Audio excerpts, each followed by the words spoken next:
நாராயணீயத்தின் அன்பு தோழிகளுக்கு இனிய காலை வணக்கங்கள். ஸ்ரீபாத சப்ததி. இந்த ஸ்ரீபாத சப்ததியின் ஸ்லோகங்களை மறுபடியும் மறுபடியும் தியானம் செய்ய ஒரு நல்லதொரு வாய்ப்பு நமக்கு கிடைத்திருக்கின்றது. இந்த ஸ்ரீபாதங்களின் மகிமையை நாம் தெரிந்து கொண்டால் நிச்சயமாக இதை பாராயணம் செய்யும் நம் தோழிகளின் எண்ணிக்கையும் விரைவில் கூடும் என்றே நினைக்கின்றேன். ஸ்ரீபாதங்களை, அந்த ஸ்ரீபாதங்கள் யாருக்கு உரியது, அதை வர்ணித்தவர் யார் என்று தெரியுமா தோழிகளே? ஸ்ரீமன் நாராயணீயத்தின் ஆசிரியர் நாராயண பட்டதிரி குருவாயூரப்பனை பாடி 100 தசகங்களை பாடி முடித்த பிறகு அந்த குருவாயூரப்பனே வந்து அற்புதமான காட்சியை வழங்கி ஆசீர்வதித்தார். இருப்பினும் நாராயண பட்டதிரியின் மனக்கலக்கம் நீங்கவில்லை. என்னவோ ஏதோ செய்கிறதே, எனக்கு இன்னும் முழுமை கிட்டவில்லையே, என்ன செய்கிறதோ என்று தெரியாமல் அந்த குருவாயூரப்பனிடம் புலம்பி தவிக்கின்ற பொழுது அப்பொழுது நாராயணிய பட்டதிரியிடம் கூறுகின்றார், நீ இங்கிருந்து குருவாயூரிலிருந்து 25 கிலோமீட்டர் தொலைவில் இருக்கும் முக்தி ஸ்தலம், தற்போது முக்கோலக்காய் என்று அழைக்கப்படும் அந்த துர்காதேவியின் ஆலயத்துக்கு சென்று உன்னுடைய மனக்குறையை போக்கிக்கொள் என்று கூறுகின்றார். நாராயண பட்டதிரியும் அந்த முக்தி ஸ்தலத்திலே பிரகாசித்து கொண்டிருக்கும் துர்காதேவியை பார்த்து அதிசயித்து நின்று விடுகின்றார். அவருடைய மனத்திலிருந்து கடலின் அலைகளைப் போல வரிகள் வந்து விழுகின்றனவாம். அந்த துர்காதேவியின் அந்த பாதங்களை மட்டுமே அவர் 70 ஸ்லோகங்களில் வர்ணித்திருக்கிறார் என்றால் பாருங்கள் அந்த கவிஞனின் கவித்துவத்தை. அந்த துர்காதேவியின் பாதங்களை யார் யாரெல்லாம் வணங்கினார்கள் என்று கூறியதை கேட்கும் பொழுது சாதாரண மனிதர்களாகிய நாம் அவளுடைய பாதங்களை வணங்காமல் இருப்பது எப்படி சாத்தியமாகும்?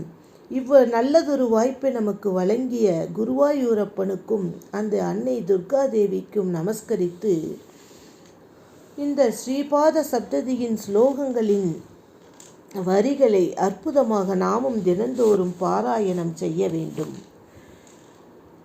அது மட்டுமில்லாமல் நாம் பாதம் என்று குறிப்பிடுகின்றோமே, அது ஒற்றை சொல்லிலே முடிந்துவிடக்கூடும். ஆனால் நம்முடைய கவியரசு நாராயண பட்டதிரியோ அம்பிகையின் பாதத்தின் சொரூபத்தை பல விஷயங்களாக பிரித்து பிரித்து வர்ணிக்கின்றார்.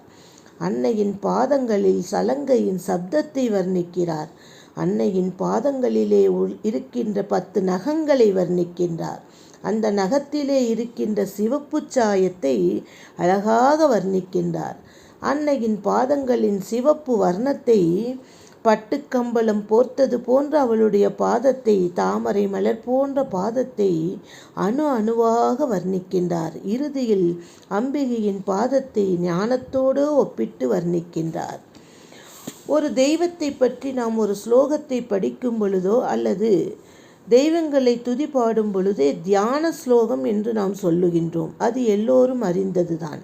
தியான ஸ்லோகம் எதற்காக சொல்ல வேண்டும்?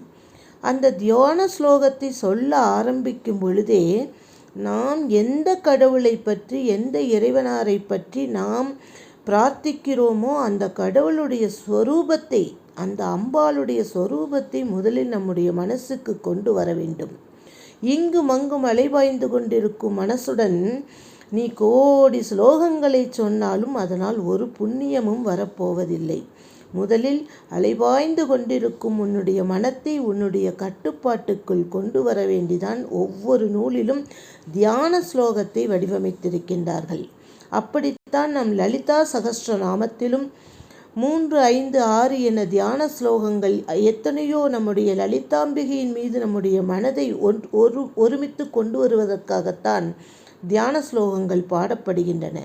ஸ்ரீபாத சப்ததியிலும் அதற்காகத்தான் நாராயண பட்டதிரி தியான ஸ்லோகத்தை எழுதி அம்பிகையுடைய சொரூபத்தை எப்படியெல்லாம் நம் மனத்திலே பதிக்க வேண்டும் என்று கூறுகின்றார். நாம் வணங்கும் அம்பிகை ஸ்ரீ துர்காம்பிகைக்கு 8 கைகளுடன் காட்சி தருகின்றாள்.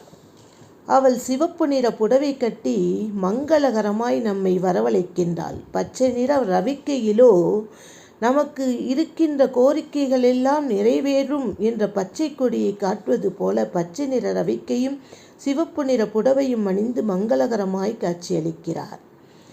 8 கைகளில் 4 வலது கைகளிலே ஒன்றிலே மகாவிஷ்ணுவின் அருள் பெற்ற சக்கரமும், 2வது கையிலே பகைவர்களையெல்லாம் அழிப்பதற்காக கூர்த்தீட்டிய வாளும், 3வது கையிலே சூலமும், மகிஷாசுரனை வதம் செய்த அந்த சூலமும், 4வது கை நமக்காக அருள் பாலித்து கொண்டிருக்கின்றது. இடது பக்கத்திற்கு வாருங்கள். அன்னையின் இடது கையின் மேல் கையிலே அதே மகாவிஷ்ணுவின் அருளாசிகளை வழங்கக்கூடிய சங்குமும், 2வது கையிலே கதையும், ராமபிரானின் அருளாசி பெற்ற வில் அம்பும், அடுத்து கீழிருக்கும் இடது கையிலே தாமரை மலர்களுடனும் அம்பிகை தன்னுடைய இதழ்களில் புன்னகை தவள நமக்கு காட்சி தந்து கொண்டிருக்கின்றாள். அன்னையின் கிரீடம் மிகவும் விசேஷமானது. இந்த கிரீடத்திலே எல்லா நவரத்தினங்களும் இடம்பெற்றிருக்கின்றன. அதுவும் அந்த மரகதக்கல்லின் ஜொலிப்பு எங்கோ இருக்கும் ஒரு கப்பலோட்டிக்கு வழிகாட்டும் அந்த லைட் ஹவுஸ் என்று கூறுகிறார்கள் அல்லவா, அதுபோல அங்கே இருக்கும் மணி விளக்கை போல அன்னையினுடைய கிரீடத்திலே இருக்கின்ற மரகத கற்கள் அவளுடைய பாதத்தை சரணடையும் பக்தர்களுக்கு வாழ்க்கையின் வழிகாட்டிகளாக விளங்கி கொண்டிருக்கின்றன. அந்த மரகத கிரீடத்தை அவளுக்கு சூட்டிவிட்டவர்கள் யார் தெரியுமா? சிவன், பிரம்மா, விஷ்ணு என்ற முப்பெரும் தேவர்கள்தான். அம்புஜம் போன்ற தாமரை மலர் போன்ற பாதத்தை அவள் மேலே தூக்கி உயர்த்தி வைத்திருக்கின்றாள். அவளுடைய தாமரை மலர் போன்ற பாதத்தை 30 தேவர்களும் விழுந்து வணங்கி ஆசீர்வாதம் பெற்றிருக்கின்றார்கள். நாமெல்லாம் சாதாரண மனிதர்கள் தானே. நம்முடைய பஞ்சேந்திரியங்களுக்கு கட்டுப்படும் ஜீவாத்மாதான் நம்முடைய மனதிற்குள்ளே இருக்கின்றது. கண் எதை பார்க்கின்றதோ அதை நம்புகின்றோம். காது எதை கேட்கிறதோ அதை செய்கின்றோம். மூக்கு எதை நுகர்கிறதோ அதையே உயர்ந்த வாசனை என்று பேசுகின்றோம். இப்படி பஞ்சேந்திரியங்களுக்கு கட்டுப்பட்டுதானே நம்முடைய ஜீவாத்மா இயங்கிக் கொண்டு இருக்கின்றது. அந்த ஜீவாத்மாவில் இருக்கின்ற ரஜோகுணத்தின் அடையாளமாகத்தான் அன்னை துர்காதேவி புலி வாகனமாக அதில் அமர்ந்து வருகின்றாள்.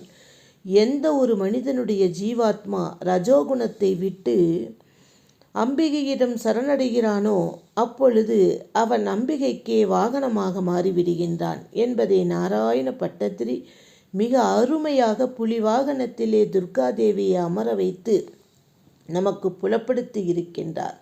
அதே சிவபெருமான் அந்த புலித்தோலையே, அதாவது ரஜோகுணம் நம்மிடம் இருந்தால் சிவபெருமான் அந்த ரஜோகுணத்தை அழிக்கும் சக்தி படைத்தவள். ஆனால் அம்பிகையோ நம்முடைய ரஜோகுணத்தை மாற்றி மன்னிக்கும் மலர் போன்ற குணமுடையவள். சிவபெருமான் ரஜோகுணத்தை அடக்கி அந்த புலியை கொன்று புலித்தோலையே தனக்கு ஆடையாக அணிகொள்வார். ஆனால் நம் அன்னை அம்பிகையோ நம்முள்ளே இருக்கின்ற ரஜோகுணத்தை அடக்கி தன்னுடைய வாகனமாகவே நம்மை ஏற்றுக்கொள்பவள் தான் நம்மை அன்னை துர்காதேவி. இவ்வளவு சிறப்புமிக்க இந்த துர்க்கை அன்னையின் பாதார விந்தங்களை முதலில் நாம் பணிய வேண்டும் என்பதற்காகத்தான் 70 ஸ்லோகங்களை நாராயண பட்டத்திரி அம்பிகையின் பாதங்களுக்காகவே செலவிட்டு அற்புதமான இந்த ஸ்ரீபாத சப்ததி என்ற நூலை எழுதியிருக்கின்றார். இறுதியில் இவ்வளவு பரிபூர்ணமான அன்னை சாட்சாத் பராசக்தி வடிவானவள் வித்தியை வடிவமாக விளங்கி அவித்தியை விளக்கும் ஸ்வரூபமாக நாம் அவித்தியுடன் அவள் முன்னே நின்றால் அதை விளக்கும் சொரூபமாக அன்னை நமக்கு காட்சி அளிக்கின்றார். கேட்ட வரங்களையெல்லாம் கொடுக்கக்கூடிய அம்பாள் சாதாரணமானவள் கிடையாது. அவள் தேவர்களாலேயே வணங்கப்பட்டவள். தேவர்கள் என்றாலே சிறப்பானவர்கள்தான். அவ்வளவு சிறப்புமிக்க தேவர்களாலேயே வணங்கப்பட்டவள் தான் நம்முடைய அன்னை துர்காதேவி. அவளுடைய பாதார விந்தங்களை நாம் வழிபட வேண்டும் என்பதற்காகத்தான் நாராயண பட்டத்திரி இந்த ஸ்ரீபாத சப்ததியை எழுதியுள்ளார். முதலிலே தியான ஸ்லோகத்தில் கூறியபடி ஸ்ரீபாத சப்ததியின் 70 ஸ்லோகங்களை படித்து முடிப்பதற்கு முன்பு அவளுடைய சொரூபத்தை முதலிலே மனத்திற்குள் கொண்டு வர முயற்சி செய்யுங்கள் தோழிகளே. இன்னும் வருவாள் ஸ்ரீபாத சப்ததியில் இடம் கொண்ட நம்மை அன்னை துர்காதேவி.